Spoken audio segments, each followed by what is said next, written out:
Hello students, आज हम लोग कक्षा 11वीं में रेडॉक्स अभिक्रिया देख रहे थे चैप्टर। उसी में आज आगे देखेंगे रेडॉक्स अभिक्रिया अनुमापन के आधार के रूप में। तो जो अनुमापन शब्द है ये प्रैक्टिकल का लैंग्वेज है, प्रैक्टिकल के लिए उपयोग होता है। ज़्यादातर प्रैक्टिकल जब करते हैं तो उसमें हम लोग क्या करते हैं, अनुमापन करते हैं। तो अनुमापन में ब्यूरेट, पीपेट, कोनिकल फ्लास्क इन सब के थ्रू अनुमापन की क्रिया कराया जाता है। तो जो रेडॉक्स अभिक्रिया है इनका उपयोग अनुमापन के समय बहुत सारे कार्यों में यूज होता है। तो जो अनुमापन है किसी भी चीज का आयतन के आधार पे हम लोग क्या करते हैं, विश्लेषण करते हैं, आयतनात्मक विश्लेषण करते हैं। उस स्थिति में नाप करके 10 ml 20 ml लेकर के उसका ml में मिलीलीटर में विलयन बना करके जब आयतनात्मक रूप से विश्लेषण करते हैं उस स्थिति में अनुमापन का उपयोग होता है। और जो आयतनात्मक विश्लेषण में क्या होता है, पदार्थ का आकलन किया जाता है। 2 ठो विलयन लेते हैं, एक ठो रहता है ज्ञात विलयन, एक ठो रहता है अज्ञात विलयन। तो ज्ञात विलयन के द्वारा क्या करते हैं, अज्ञात विलयन की नॉर्मलता और सांद्रता ज्ञात की जाती है और उस पूरे प्रक्रिया को जो प्रैक्टिकल करते हैं उसको बोला जाता है अनुमापन। इसमें ब्यूरेट, पीपेट, कोनिकल फ्लास्क और ग्लास रॉड इन सब का उपयोग किया जाता है और नापने के लिए मापक सिलेंडर का उपयोग करते हैं। तो यहाँ पे जो है जो विश्लेषण किया जाता है उसमें पदार्थ का आकलन करते हैं। उसमें क्या होता है, केमिकल रिएक्शन होता है, रासायनिक अभिक्रिया होती है, रासायनिक परिवर्तन होता है जिसके द्वारा विलयन का सही मापन हम लोग कर पाते हैं। तो उस पूरे प्रोसेस को अनुमापन कहा जाता है। और जिस विलयन की सांद्रता हमें ज्ञात रहती है, एक विलयन ऐसा रहता है जिसका क्या रहता है, नॉर्मलता और सांद्रता हमें ज्ञात रहेगी और दूसरा विलयन का अज्ञात रहता है। तो जो ज्ञात रहता है उसके द्वारा क्या करते हैं, अज्ञात विलयन की नॉर्मलता और सांद्रता को अनुमापन के द्वारा ज्ञात करते हैं। तो जो विलयन की सांद्रता और नॉर्मलता हमें क्या है, ज्ञात है, उसको कहा जाता है मानक विलयन। मानक विलयन को क्या करते हैं, ब्यूरेट में लेते हैं और अज्ञात विलयन को अनुमापन फ्लास्क में रखा जाता है। यहाँ पे जो ब्यूरेट रहता है इस टाइप से रहता है ब्यूरेट। इसमें एक स्टैंड लगा दिया जाता है यहाँ पे और स्टैंड में इसको कर देते हैं ब्यूरेट को। इसमें यहाँ पे स्केल बना रहता है और इसमें विलयन को भरा जाता है। तो जो विलयन रहता है ज्ञात विलयन, उसमें मानक विलयन को किस में लेंगे, ब्यूरेट में लेते हैं। और जो अज्ञात विलयन है उसको यहाँ पे एक फ्लास्क लिया जाता है इस टाइप से। इस फ्लास्क में क्या लेंगे, अज्ञात विलयन को लेते हैं।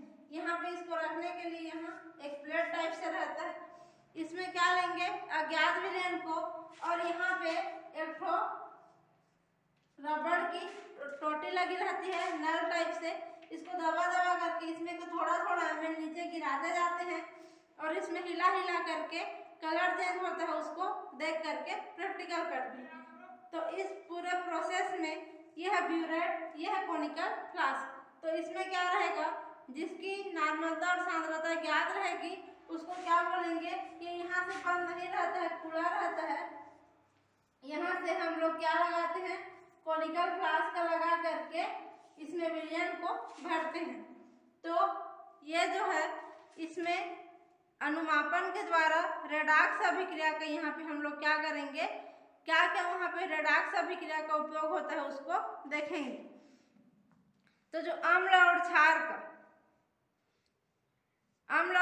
का अनुमापन जो होता है उसमें अंतिम बिंदु, जो लास्ट में अंतिम बिंदु आता है उसका निर्धारण या फिर उसी को बोला जाता है तुल्यांक बिंदु।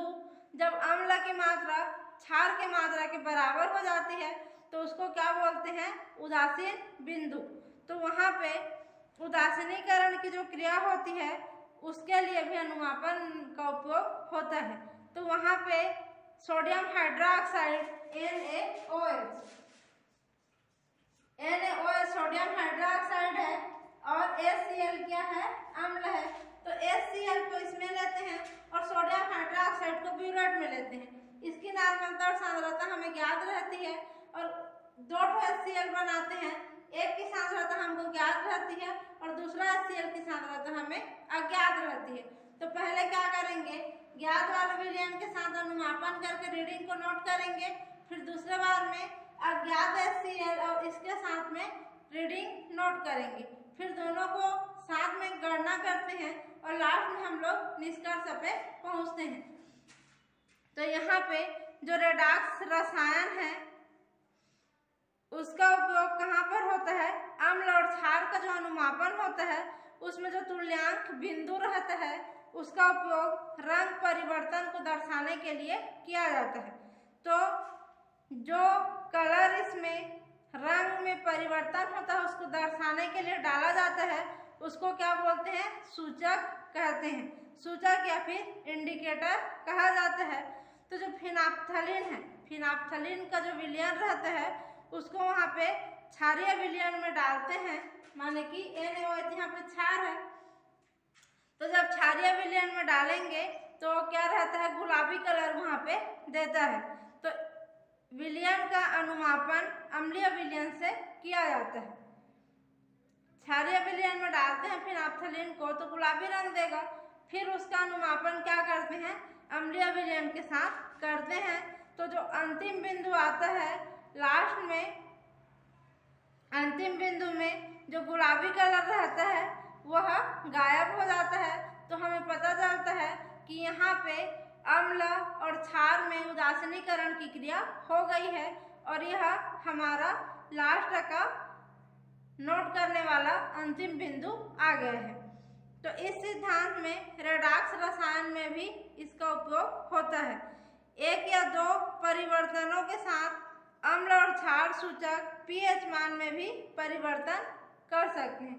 अगर हम लोग सूचक को नहीं देखेंगे तो pH के आधार पर भी वहाँ पे क्या कर सकते हैं, अम्लीय विलयन है कि क्षारीय है या फिर उदासीनीकरण हुआ है कि नहीं, उसको pH के आधार पर भी वहाँ पे नाप सकते हैं। तो जो रेडॉक्स अनुमापन रहता है वह pH में, जब pH के द्वारा करते हैं तो वहाँ पर रेडॉक्स अनुमापन का उपयोग नहीं कर सकते, अम्ल क्षार वाले में कर सकते हैं। तो जब यहाँ पे दिया गया है कि जब अभिकर्मकों में से एक गहरा रंगीन होता है, जो रेडॉक्स वाला अनुमापन होता है ना, एक अम्ल क्षार अनुमापन होता है, फिर रेडॉक्स अनुमापन अलग है। तो जो अम्ल क्षार वाला है उसमें pH का भी उपयोग करके अंतिम बिंदु को नोट कर सकते हैं, लेकिन एक जो अनुमापन आता है रेडॉक्स अनुमापन कहलाता है। उसमें देखते हैं तो जो अभिकर्मक हम लोग लेते हैं, रिएजेंट लेते हैं, उसमें एक गहरा रंगीन कलर का होता है। उस स्थिति में हमको क्या पता चलता है कि जो एक गहरे रंग का है तो वह क्या करेगा, स्वयं एक सूचक के समान काम करेगा। तो स्वयं सूचक के समान काम करेगा तो उसको क्या बोलेंगे, स्वयं सूचक कहा जाता है। जैसे कि परमैंगनेट आयन MnO4- आयन, और ये क्या करता है, स्वयं सूचक का काम करता है वहाँ पे।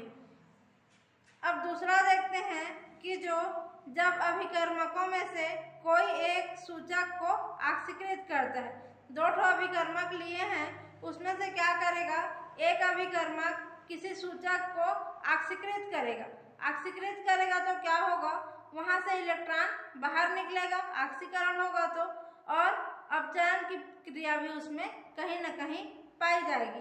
तो इसीलिए यहाँ पे रेडॉक्स अभिक्रिया में इसको पढ़ रहे हैं, क्योंकि वहाँ पे ऑक्सीकरण और अपचयन का प्रोसेस भी होता है।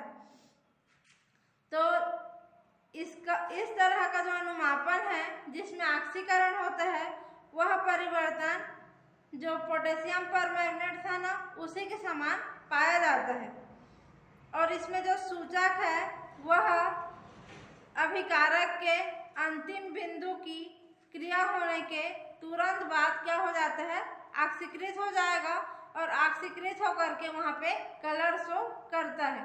तो ऑक्सीकृत होता है, इलेक्ट्रॉन बाहर निकलेगा, तो वहाँ पे क्या, रेडॉक्स अभिक्रिया का ऑक्सीडेशन वाला भाग कंप्लीट होगा। तो इसके लिए जो पोटेशियम डाइक्रोमेट है वहाँ पे स्वयं सूचक का काम नहीं करता है, लेकिन जो पोटेशियम डाइक्रोमेट है उसके अनुमापन में कुछ सूचक का उपयोग अंतिम बिंदु का पता लगाने के लिए अलग से करना पड़ता है। तो यहाँ पे दो प्रकार के सूचक उपयोग होते हैं। पहला तो आता है आंतरिक सूचक और दूसरा आता है बाह्य सूचक। तो जो आंतरिक सूचक है वो क्या करेगा,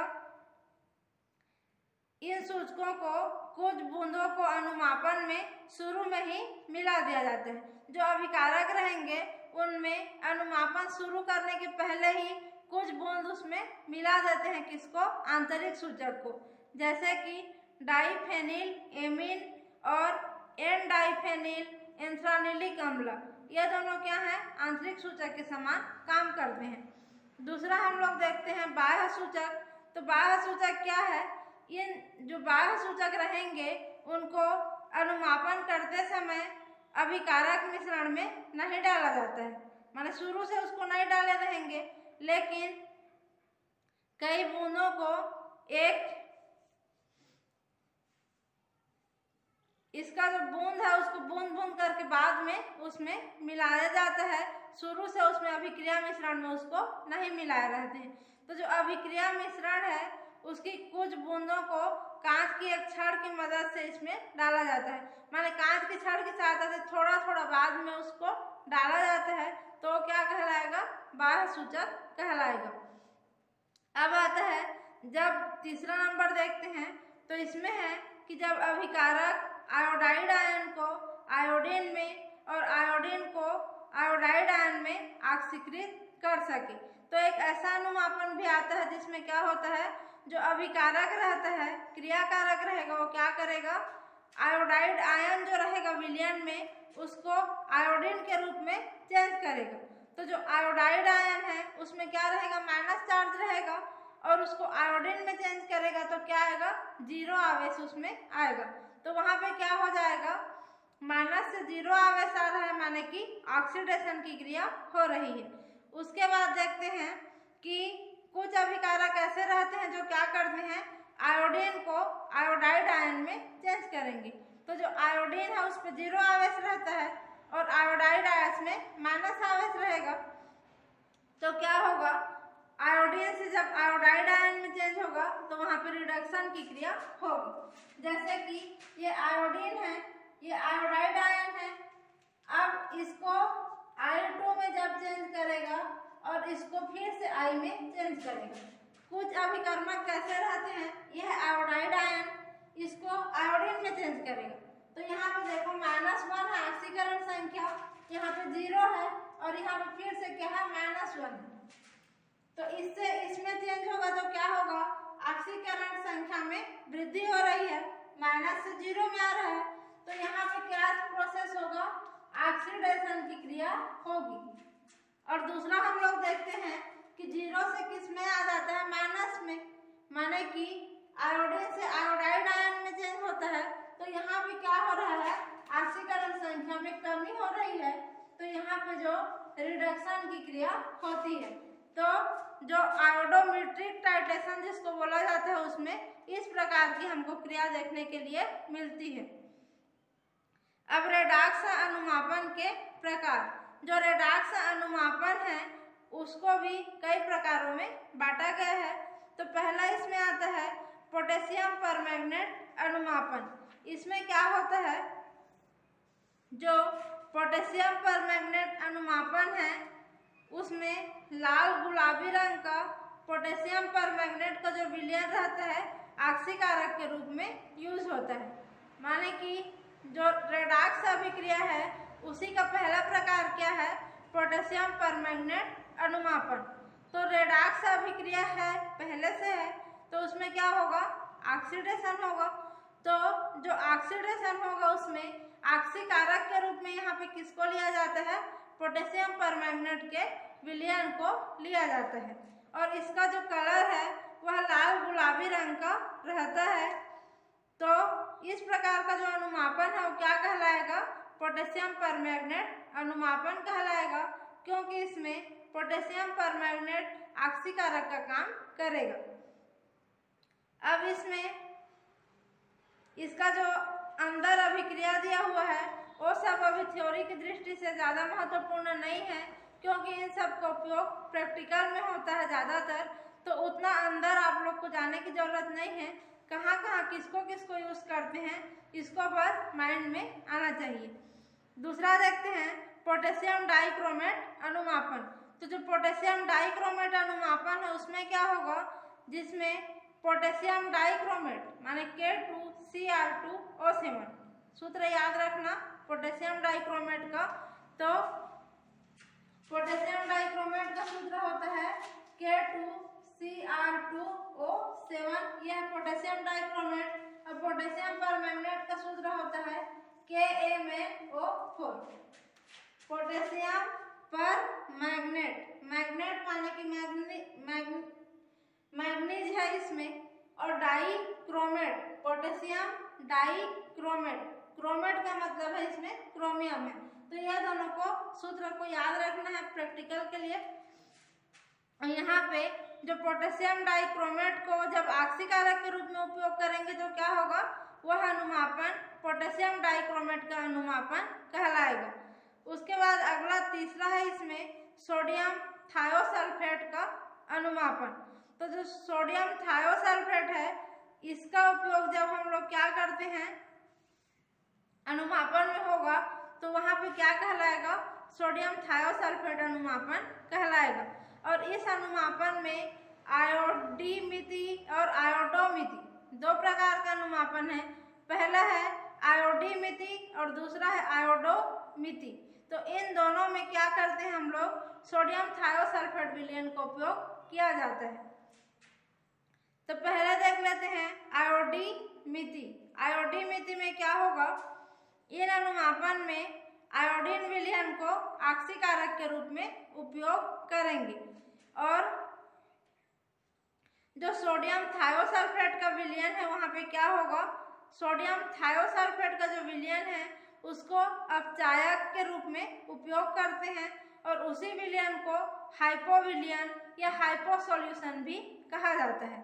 तो यहाँ पे आयोडीमिति में क्या होगा, आयोडीन को आक्सीकारक के रूप में और सोडियम थायोसल्फेट या फिर हाइपो सॉल्यूशन को अपचायक के रूप में यूज करेंगे। उसके बाद दूसरा आता है आयोडोमिति। आयोडोमिति में क्या होगा, आयोडीन आक्सीकारक के रूप में परोक्ष रूप से काम करेगा, माने सीधे सीधे वहाँ पे क्या करेगा, आयोडीन आक्सीकारक का काम नहीं करेगा, परोक्ष रूप से या इनडायरेक्ट रूप से वहाँ पे क्या करता है, आक्सीकारक का काम करता है। और उसके साथ साथ आयोडीन के साथ साथ कोई और आक्सीकारक वहाँ पे यूज होगा, जैसे कि पोटेशियम परमैंगनेट, पोटेशियम डाइक्रोमेट, इन दोनों का भी, या कॉपर सल्फेट, इन सब की उपस्थिति में परोक्ष रूप से जब आयोडीन आक्सीकारक का काम करेगा तो क्या कहलाएगा, आयोडोमिति टाइटेशन या आयोडोमिति अनुमापन। अब चौथा देखते हैं सेरिक सल्फेट अनुमापन। तो जो सेरिक सल्फेट अनुमापन है उसमें सेरिक सल्फेट का विलयन, सेरिक सल्फेट का विलयन का मतलब है सेरिक, Ce को बोला जाता है सीरिक या सेरिक। तो ये जो सीरिक है इसी के सल्फेट SO4 के साथ जब ये क्या बनाएगा, विलयन बनाएगा, तो सीरिक सल्फेट का जो विलयन है वहाँ पे आक्सीकारक का काम करेगा, और फेरस आयन या आर्सेनेट आयन या आर्सेनाइट आयन जो है वहाँ पे अपचायक का काम करेगा। तो इस प्रकार का जो अनुमापन होगा उसको क्या बोलेंगे, सेरिक सल्फेट अनुमापन कहेंगे। उसके बाद देखते हैं कि ये हो गया, इतने टाइप का अनुमापन किसमें पाया जाता है, रेडॉक्स अभिक्रिया में पाया जाता है। अब विलयनों में रेडॉक्स अभिक्रिया की स्टाइकियोमेट्री। तो जो स्टाइकियोमेट्री है या फिर उसी को बोला जाता है अनुपात के रूप में, कैसे उसको निकालेंगे, किसको, आयतन को और मोलरता के लिए। तो इसमें जो है एक सूत्र का उपयोग किया जाता है M1V1/N1 = N2 ये बड़ा वाला m रहेगा M2V2/N2। तो यहाँ पे जो M1 V1/N1 है ये क्या होगा, 1 विलयन के लिए होगा। देखो M1 V1/N1 ये पहले विलयन के लिए होगा, और 2 विलयन लेते हैं उसमें एक ब्यूरेट में एक कोनिकल फ्लास्क में। तो पहले विलयन के लिए M1 V1 और N1, दूसरा विलयन के लिए क्या होगा M2 V2 और N2।